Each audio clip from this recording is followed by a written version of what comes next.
உடலுக்கு ஆரோக்கியம் தரக்கூடிய பால் கொழுக்கட்டை எப்படி செய்யறதுன்னு பார்க்கலாம். இது ரொம்பவே பழமையான ரெசிபி. இது இன்ஸ்டண்ட்டாக செஞ்சு இன்ஸ்டண்ட்டாக சாப்பிடக்கூடியது கிடையாது. நம்ம பொறுமையாக தான் செய்ய முடியும். அதுக்கேற்ற மாதிரி சுவை அளவுக்கு அதிகமாக இருக்கும். தேங்காய் பால் வெல்லம் சேர்க்கறதுனால உடம்புக்கு அதிக சக்தியும் குளிர்ச்சியும் கிடைக்கிது. ஒரு அகலமான பாத்திரத்தில் 1.5 கப் அளவுக்கு பச்சரிசி மாவு வீட்டிலையே அரைச்சி வறுத்து வச்சது. நீங்கள் கடையில் இடியாப்பம் மாவு கூட வாங்கிக்கலாம். 1/2 ஸ்பூன் அளவு உப்பு போட்டுக்கலாம். 1 கப் அளவுக்கு சூடான தண்ணி கொஞ்சம் கொஞ்சமாக ஊற்றி நல்லா 1 ஸ்பூன் வச்சு மிக்ஸ் பண்ணிக்கலாம். தண்ணி மாவு ஆறுனதுக்கப்புறம் கூட தேவையான அளவு போட்டு மெதுவாக பிசைஞ்சிக்கலாம். மாவு இப்போ சூடாக இருக்கும், அதனால் ஒரு 10 நிமிஷம் மூடி போட்டு ஆற வச்சுக்கலாம். இதுலேயே ஓரளவுக்கு மாவு வெந்துடும். இதனால கொழுக்கட்டை நமக்கு ரொம்பவே சாஃப்டாக கிடைக்கும். தண்ணியிலையும் அதிகமாக கரையாது. தண்ணியில் போட்டு கொதிக்க வைப்போம் இல்லையா, அப்போ அதிகமாக கரையாது. இப்போ கொஞ்சமாக தண்ணி சேர்த்து நல்லா உருட்டிக்கலாம். உருட்டின மாவை நான் 4 பங்காக பிரித்து வச்சுருக்கேன். அப்போ தான் கையில் வச்சு உருட்டுறதுக்கு ரொம்ப வசதியாக இருக்கும்.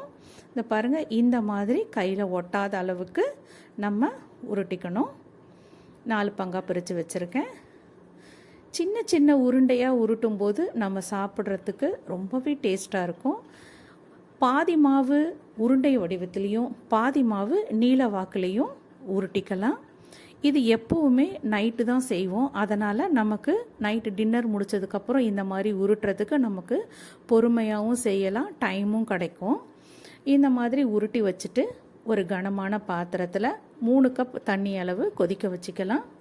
இன்னொரு பாத்திரத்தில் 1 கப் அளவு வெல்லம் எடுத்து அதுக்கு கொஞ்சம் ஒரு 1/2 கிளாஸ் அளவு தண்ணி விட்டு கொதிக்க வச்சுக்கலாம். அப்போ தான் வெல்லத்தை க்ளீன் பண்ணுறதுக்கு ஈஸியாக இருக்கும்.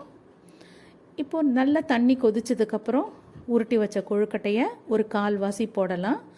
அது வெந்து கொதித்து மேலே வரும்போது தான் அடுத்த ரவுண்டு போடணும். அது கொதித்து மேலே எழும்புறதை பாருங்கள், அப்புறம் தான் அடுத்த இது போடணும். இல்லாட்டி வேகாமல் இந்த பச்சரிசி மாவு தண்ணியில் கரைஞ்சி ரொம்ப குழ குழன்னு ஆயிரும். வெல்லமும் நல்லா தண்ணி ஆயிடுச்சு, கொதிச்சிருச்சு. பால் கொழுக்கட்டை நல்லா வெந்துருச்சு.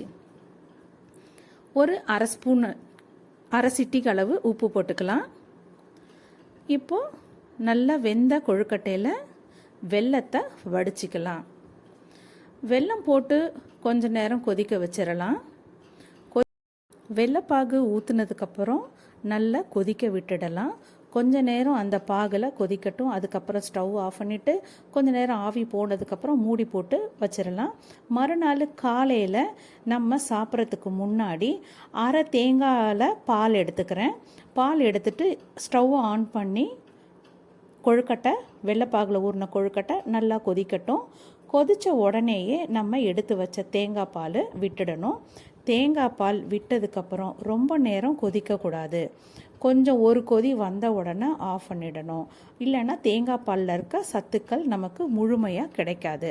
அதனால் ஒரு கொதி வந்த உடனே ஆஃப் பண்ணிடலாம்.